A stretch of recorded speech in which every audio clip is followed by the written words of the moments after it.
Selamat sore semuanya rekan-rekan media. Hari ini kita kedatangan keluarga almarhum Vina. Yang pertama sebelah kiri saya adalah siapa namanya? Marliana kakak Marbun. Hah? Marliana. Marliana Marbun. Marliana. Gua kira Marbun soalnya istri gua markanya Marbun. Marliana ya? Iya. Kakak kandung almarhum. Iya. Ya, kakak kandung dari Vina. Iya. Bapak? Siapa? Wasnadi. Wasnadi bapak kandung almarhum. Ibu? Sukaisi ibu kandung dari almarhum. Dan yang ganteng ini tapi saya lebih ganteng. Dirat. Hah? Dirat. Dirat produser yang bikin film ini. Oke. Dirat. Agar lebih terorganisir, saya akan mencoba dengan mengajukan pertanyaan yang mewakili kalian. Karena kalau kalian nanti terlalu kemana-mana, kurang terlatih sebagai wartawan seperti aku. Oke, kejadiannya tanggal berapa? Kamu bersaudara berapa orang? 4. 4 orang. Kamu nomor berapa? Saya nomor 2. Almarhum? Bungsu. Umur berapa dia pas kejadian itu? 16 tahun. 16 tahun. Itu tanggal berapa? Tanggal 27 Agustus 2016. Kejadiannya pertama dia dibonceng sama cowok yang juga almarhum. Iya. Dari mana ke mana berangkatnya? Dari rumah izin mau main. Mau main dijemput sama cowok ini. Iya. Oke. Mau jam berapa itu kejadian? Habis Isya kalau nggak salah. Oke, habis itu nggak tahu lagi beritanya. Iya. Nggak tahu lagi beritanya. Baru tahu kemudian bahwa almarhum sudah meninggal. Berapa lama kemudian? Di jam setengah 1 malam. Malam itu juga. Iya, di malam itu. Yang kasih tahu siapa? Ternyata yang ngasih tahu itu pelaku Hah? datang ke rumah. Awalnya kan nggak tahu itu pelaku ya. Datang ke rumah. Pelaku yang juga udah divonis. Iya. Dia bilang apa? Dia bilang Vina kecelakaan. Oke. Ya, terus bapak sama kakek itu datang ke rumah sakit. Itu masih ada nafas sih sebentar, terus nggak lama dia meninggal. Nama pelaku yang datang ke rumah itu siapa? Saya kurang tahu ya. Soalnya yang ngadepin waktu itu bapak. Ada, Bapak tahu? Nggak ingat ya? Nggak ingat. Kok dia bisa tahu rumahnya Vina dari mana? Mungkin dia tahu dari yang lain mungkin. Nggak Oh, jadi nggak kenal kalian identitasnya? Iya, nggak kenal. Oke. Kemudian kalian ke rumah sakit dan meninggal. Iya. Kemudian sementara benar awalnya kata polisi kecelakaan tunggal. Ya, waktu datang ke rumah sakit itu kan di situ ada polisi tuh bilang katanya kecelakaan tunggal. Oke. Kemudian, oke terus? Keluarga percaya karena yang bilang kan polisi ya, jadi langsung dibawa aja. Emang waktu tiba di rumah sakit masih bernapas almarhum, Iya, masih. tapi nggak sempat ngomong, nggak sempat ngomong. Nggak sempat ngomong karena dia udah keluar darah banyak. Kalau yang cowok Kalau yang cowok udah meninggal di tempat. meninggal di tempat. Over itu Oke. Mulai akhirnya kasus ini terbongkar dari mana? dari kecurigaan kami di 3 hari almarhum. Sesudah 3 hari almarhum apa yang terjadi? Saya ngambil HP almarhum korban itu masih utuh semua. HP dan motor itu masih utuh, nggak ada yang retak, nggak ada yang lecet, nggak ada yang pecah gitu, nggak ada. Ambil HP dari kantong korban atau dari mana? Dari kantor polisi. Oke, masih utuh semua. Masih utuh semua. Oke, terus? Terus saya curiga di situ kok bisa kecelakaan yang hebat kayak gitu, HP nggak ada lecet, nggak ada retak, Oke. motor pun nggak ada lecet, nggak ada Motor nggak rusak, nggak rusak, HP HP tidak rusak, tapi oleh oknum polisi saat itu disebutkan kecelakaan tunggal gitu. Nah, ini nih perhatian dari polisi nih, ya. Motor tidak rusak, tapi HP tidak rusak, tapi pernyataan pertama dari polisi disebutkan kecelakaan tunggal. Oke, terus? Terus saya pulang, saya sama keluarga yang lain tanda tanya di situ, cuman Iya. kami keluarga nggak ngerti apa-apa, cuma Iya. sekedar tanya-tanya aja. Terus kan malamnya itu jam 1 malam saya ditelepon sama abangnya temennya bahwa bilang kalau almarhum adik kamu masuk ke tubuh ponakannya. Jam 1 malam saya datang sama bapak itu ke sana. Oke, jam 1 malam hari ketiga, Ketiga kalian ditelepon oleh abangnya yang kesurupan itu. Iya. Namanya siapa? Linda. Oh, Linda kesurupan. Berapa jauh rumahnya dari rumah kalian? Berapa jauh sih? Satu kampung, 2 kampung? Enggak. Ya pokoknya kalian pergi ke rumahnya. Iya. Terus ditelepon sama abangnya, katanya Linda kesurupan gitu. Ya, adik aku gak mau pergi sebelum ada yang disampaikan Oke, akhirnya kalian datang ke sana. ke sana. Kamu ikut Saya sama bapak. sama bapak. Terus Iya. apa yang kau lihat? Di situ almarhum cerita semuanya kejadiannya, bahwa bilang dia itu jangan terkecoh sama polisi mbak. Saya bukan kecelakaan. Kalau saya kecelakaan pasti baret semua saya. Di situ saya nggak baret nggak apa. Dia cerita semuanya. Cerita bahwa Si yang kesurupan Linda ini ngomong begitu. iya. Terus apalagi yang dia ngomong? Kasih tahu bahwa dia diperkosa, Diperkosa, dibunuh, dibunuh. disiksa gitu, kayak dipukul balok, dipukul batu gitu. Dia cerita. Yang berkosa itu benar 13 orang katanya. 11. 11. 11. Katanya nggak semuanya. Apa? 11 orang yang pelaku, cuman nggak semua perkosa. Oke, ada berapa orang yang berkosa nggak tahu? Lupa saya. Oke, terus apa lagi yang dicerita? Ya, terus dia disiksa kayak dipukul batu, dipukul bambu gitu. Dan semua Sama semua yang diceritain sama dengan dengan kondisi tubuh mayat, si korban. mayat. Padahal si Linda yang kesurupan ini tidak pernah melihat Ya, mayatnya. belum datang, dia justru Belum pernah lihat mayatnya gitu loh. Terus kemudian akhirnya kok bisa sampai akhirnya polisi kemudian merubah angkapannya dari kecelakaan tunggal menjadi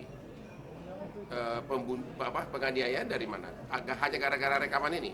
saya kasih rekaman itu, terus bukti bahwa HP almarhum adik saya masih utuh, terus motor juga masih utuh. Itu saya kasih semua foto-fotonya ke bapaknya almarhum yang cowok. Ya. Terus gak lama Bapaknya almarhum juga polisi. polisi, Pangkatnya apa?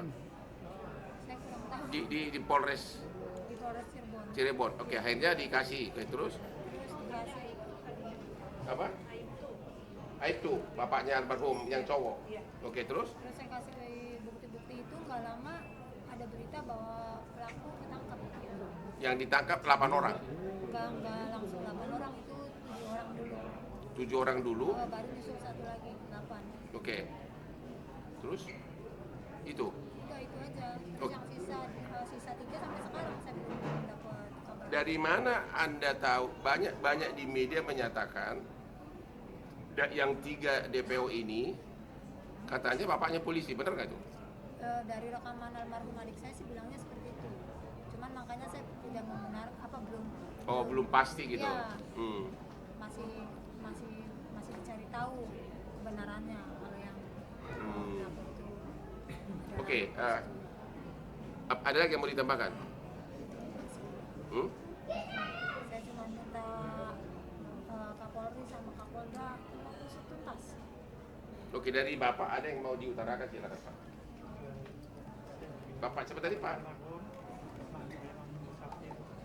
Terima kasih ya Pak.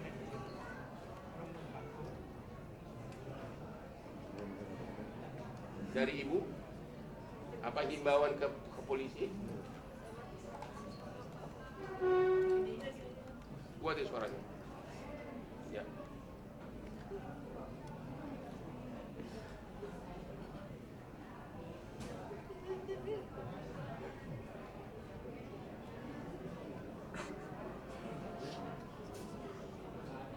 Jadi mengucapkan terima kasih kepada Pak Hotman Paris, kepada Pak Dera, pada netizen se-Indonesia yang sudah mau membantu menaikkan lagi kasus ini, membantu supaya Oke.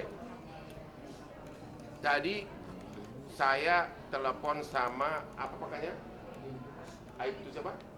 Yang polisi tadi? Kanit Pak. Ya, siapa namanya? Denny. Tadi saya bicara dengan Kanit Ya, Denny di Polda Bandung. Siapa? Ya di Bandung, bukan di Tomohon. Ya.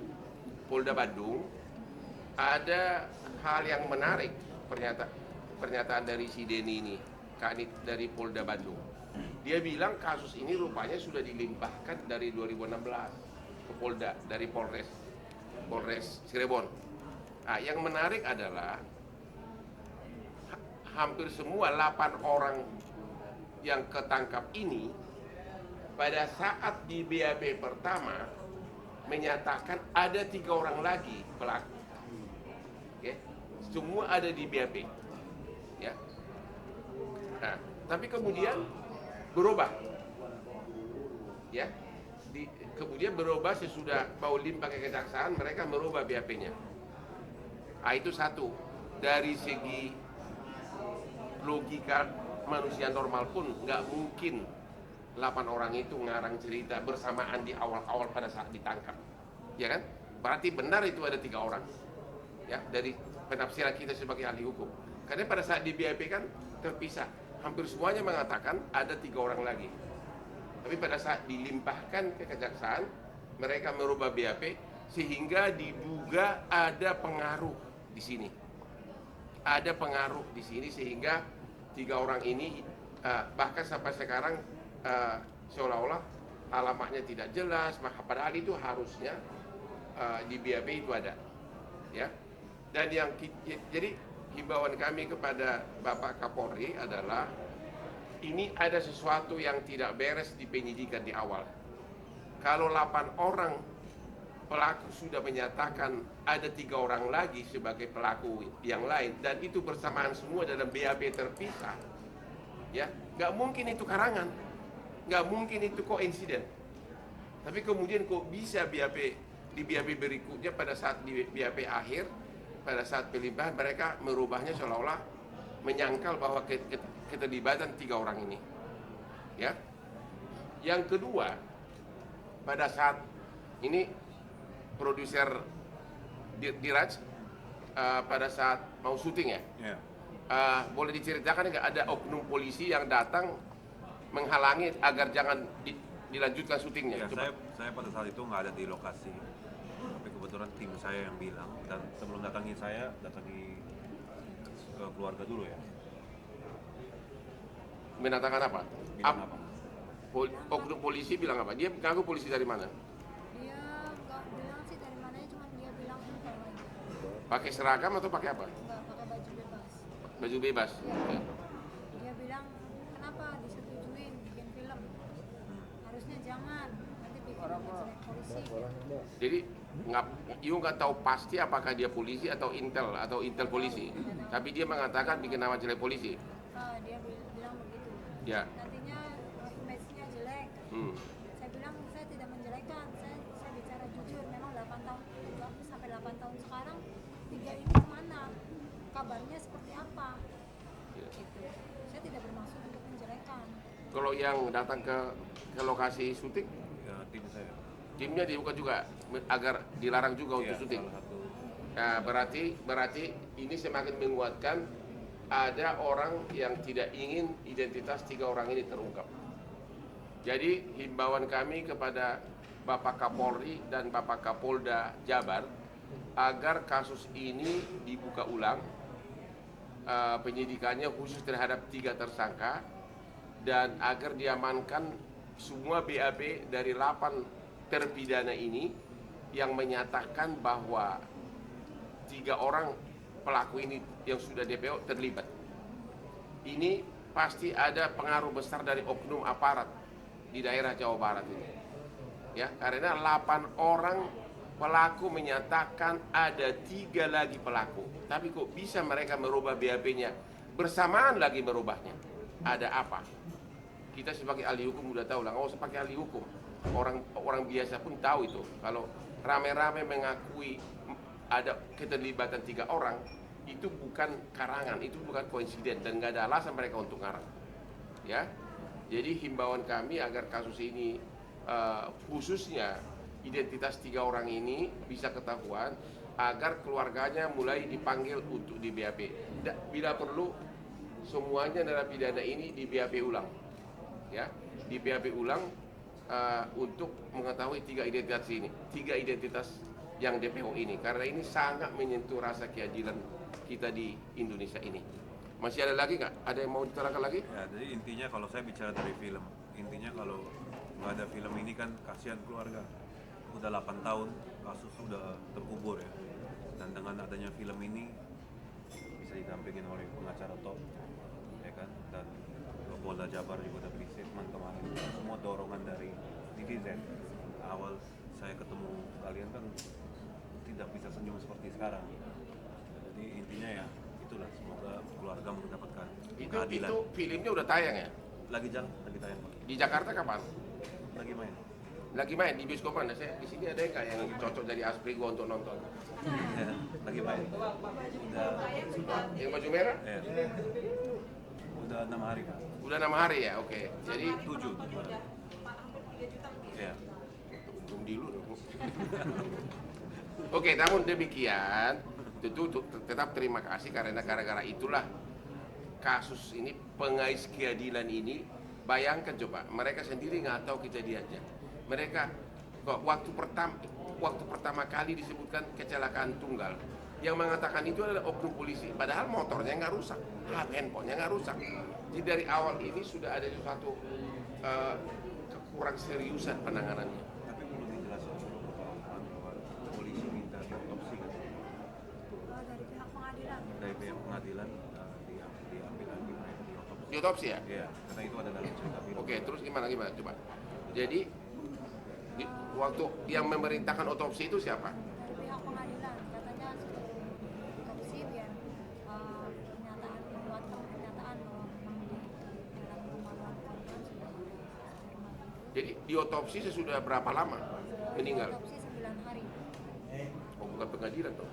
Oh, berapa yang merintahkan siapa ya? Pokoknya ada perintah otopsi, 9 hari dia sudah meninggal. Iya. Oke, kan belum sampai ke pengadilan. Tapi akhirnya diotopsi benar bahwa memang adalah bukti penganiayaan ada, termasuk pemerkosaan juga ada. Oke, sekarang silakan bertanya. Dari mana?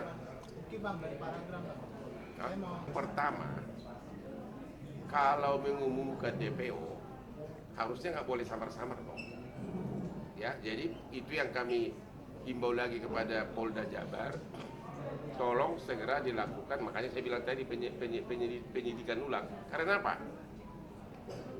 Hampir dalam semua tindak pidana yang DPO, apalagi orang Indonesia, dia selalu pulang ke keluarganya, selalu menghubungi keluarganya. Jadi kalau identitasnya tahu, jejak digitalnya gampang didapat. Apalagi 8 tahun. Contoh nih, ini ada contoh nih. Ini tidak pidana kekecilan.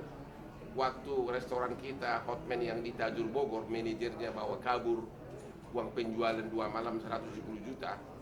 Dia dari pindah dari hotel ke hotel, sesudah dia terlibat judi online. Ketahuannya dari jejak digital. Dia mesan nomor baru dan sebagainya, pakai nick KTP yang lama sama emailnya. Itu bisa langsung kesambung ke Polres Bogor. Dari situ ketahuannya.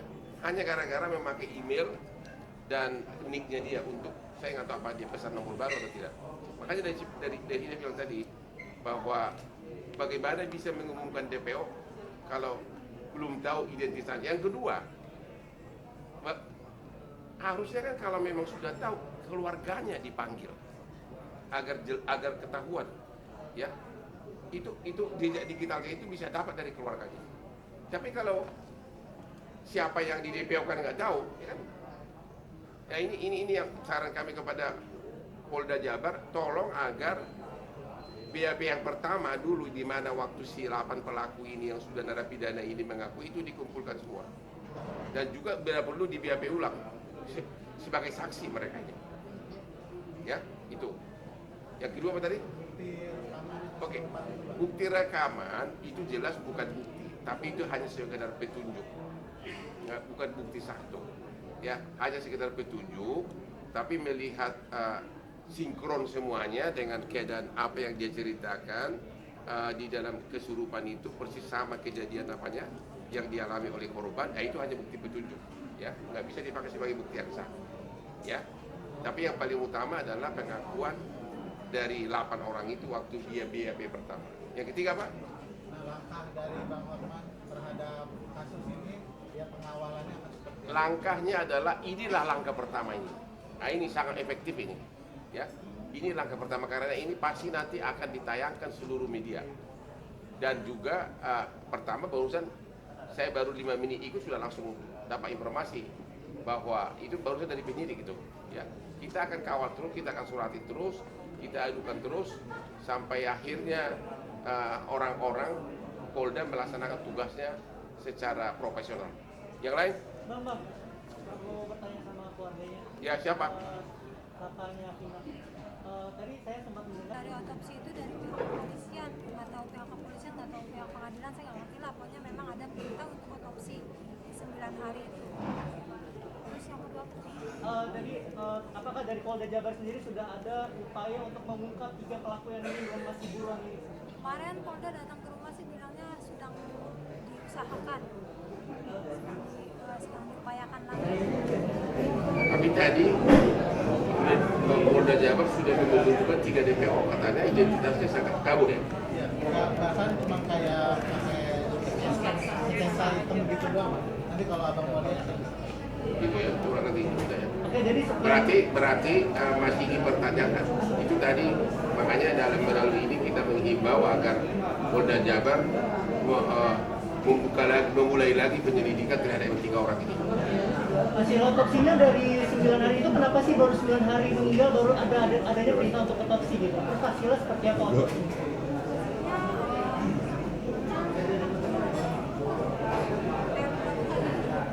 Sudah pasti adalah karena korban penganiaya, makanya di persidangan terbukti semuanya dihukum seumur hidup kecuali yang di bawah umur cuma 8 tahun.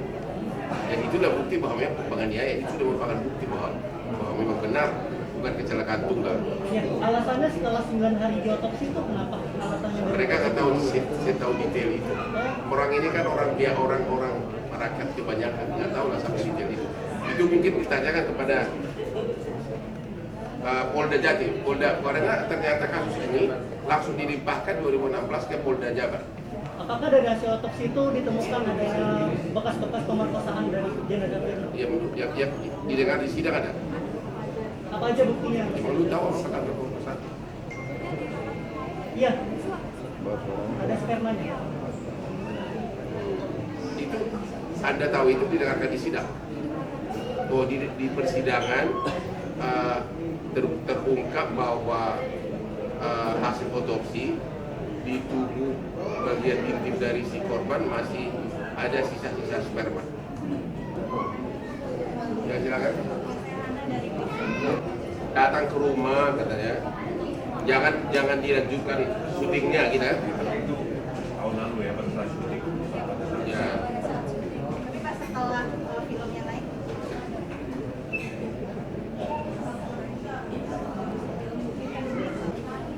Almarhum Vina sama almarhum Eki berteman atau pacaran? Oh, pacaran.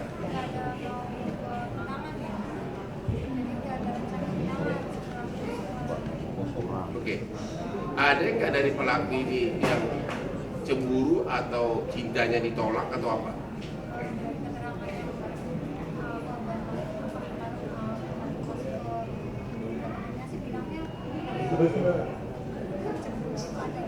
Kayak yang ngomong itu siapa?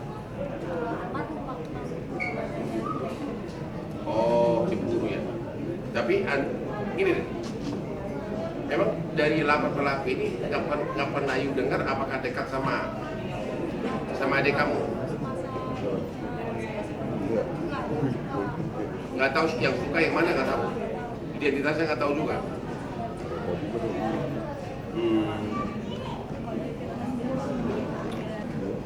Bang akan menghadirkan keluarga Eki itu nggak sih Bang? Apa? Selama ini kan yang pihak temannya Bang Vina itu kan nggak pernah keluarganya dihadirkan. Mungkin nanti ini kan baru pertama kali, ya kan? Jadi ya gue nggak tahu sampai ada mungkin akan datang nanti menyusul, ya. Karena ini baru pertama kali aku pun mulai ikut ini karena udah nggak tahan. Setiap malam ada juga netizen ganggu saya di WA saya bunyi terus, ya bunyi terus. Gua kira gara-gara video viralnya si Tante MB yang dia bilang tidak butuh cowok, ternyata Vina melulu. Akhirnya itu saya itu setiap malam itu harus disalin, kalau nggak disalin seluruh Indonesia pengaduan itu datang, ya termasuk yang saya ini WA sama DM saya itu penuh mengenai Vina. Aku sendiri nggak tahu kasusnya, jujur aja Langsung saya suruh tim Nano riset, akhirnya baru mulai tertarik. Ternyata menarik sekali. Ya. Cuman buat kakaknya Vina,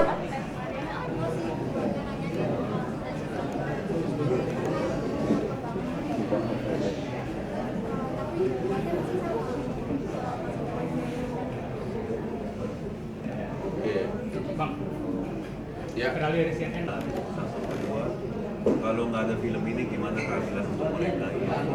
Ini tuh kita di sini juga pernah film ini. Ya. Jadi itu nilai positif itu yang harus dilihat. Dan banyak netizen itu nggak nonton tapi mereka hanya bilang itu keras. Tapi itu sebenarnya apa yang terjadi dengan almarhum dan juga disetujui oleh keluarga. Dan sudah divonis seumur hidup, itu mau saya dilakukan lagi. Ya. Jadi sudah sesuai dengan ini. Hanya kecuali yang 3 orang itu. Kan udah seumur hidup, berarti benar-benar itu sudah pembunuhan serius. Dan di Kalau seumur hidup, kita dulu. Kalau seumur hidup berarti oleh hakim itu dianggap pembunuhan berencana. Ya 340. Kita belum baca putusannya ya. Ya berarti kemungkinan besar ada hakim yang menemukan ada motivasi. Karena nggak mungkin seumur hidup kalau bukan pembunuhan berencana. Ya, kan? Berarti seumur hidup ya. Ya berarti kita harus cari putusannya. Masih ada? Berarti emang jarang main. Ada pelaku yang tiba-tiba tahu rumah kita itu. Ya mungkin tahu atau siapa sih. Karena memang almarhum itu nggak pernah main kalau ada yang sama. Ya itu makanya kita akan mencari putusannya dulu karena kenapa hakim menjatuhkan hukuman seumur hidup? Berarti apa ya? Berarti pembunuhan berencana. Kalau berencana berarti kenapa? Itu loh.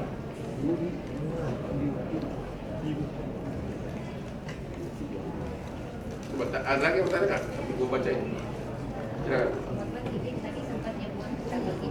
Dari pelaku lain ke lainnya yang sengaja mau apa ini perkosa. Ada bukti cek. Maksudnya sebelum diperkosa sudah direncanakan. Ya benar begitu.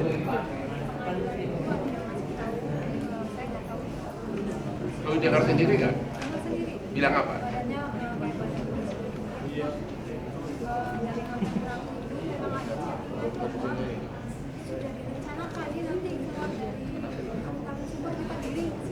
Oh, berarti saksi ya, saksi.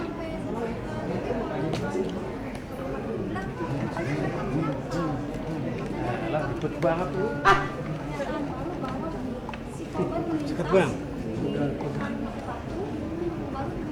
Ya itulah, itu berarti hakim lebih percaya kepada direncanakan. Kalau nggak mungkin seumur hidup. Kalau itu cuma penganiayaan biasa nggak, paling 15 tahun. Ya, udah itu. Berarti memang jadi memang di sini kami melihat ada ketidakseriusan untuk mengungkap 3 pelaku ini. Ya, kelihatan jelas bahwa pelakunya 11 orang. Kelihatan jelas 8 pelaku itu mengakui keterlibatan 3 DPO ini. Tapi kemudian mereka membantahnya sesudah mau limpah kasus ke kejaksaan. Berarti ada pengaruh seseorang. Dan kemudian yang kedua, diumumkan DPO sekarang ini, ya, tapi identitasnya tidak jelas. Bagaimana bisa mengumumkan DPO kalau identitasnya nggak jelas? Ya, namanya disebutin. Namanya disebutin. Ada Peggy alias apa gitu. Alamatnya nggak disebutin. Maksudkan nama lengkap bang, kayak gitu. Nggak ada Peggy alias apa. Apa ini beras?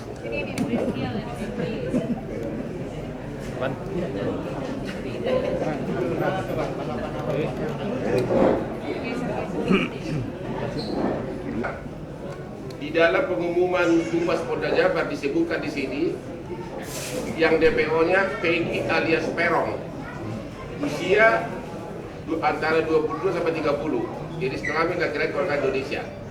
Yang menarik di sini adalah bisa tahu Desa Banjarwangun, Kecamatan Mudu, Kabupaten Cirebon.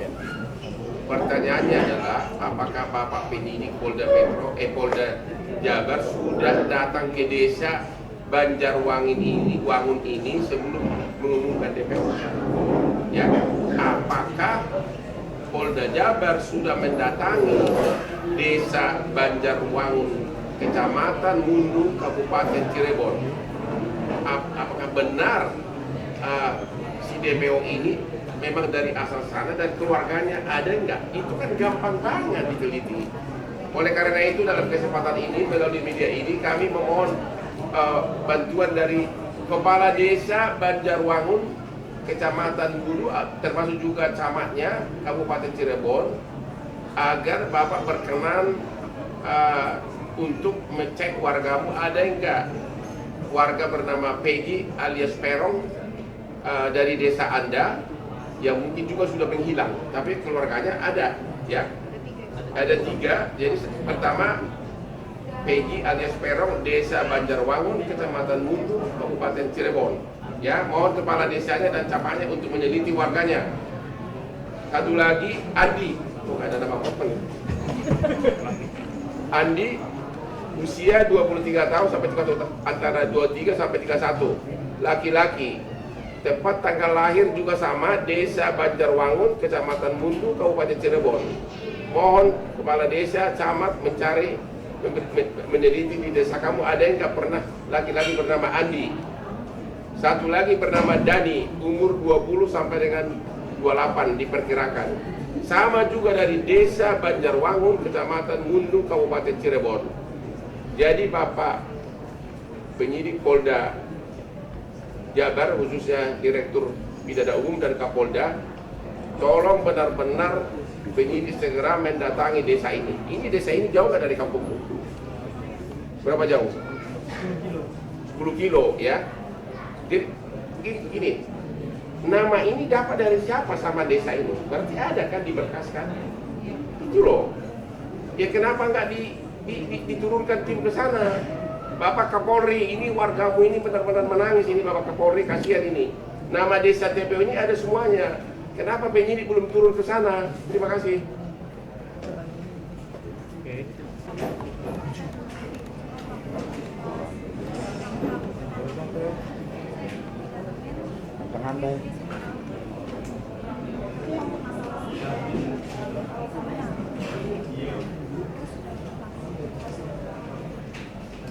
Satu lagi aku belum puas, aku mau ngomong lagi. Bikin rekap yang tadi satu, biar seluruh warganya diumumin.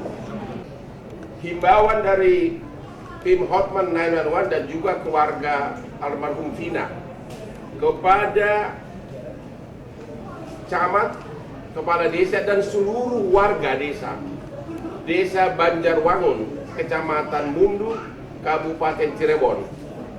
Ada 3 orang yang diduga sebagai pelaku penganiayaan menimbulkan meninggalnya Vina dan juga pemerkosaan, katanya berasal dari desa kalian, yaitu bernama Peggy alias Perong, Andi, dan Dani.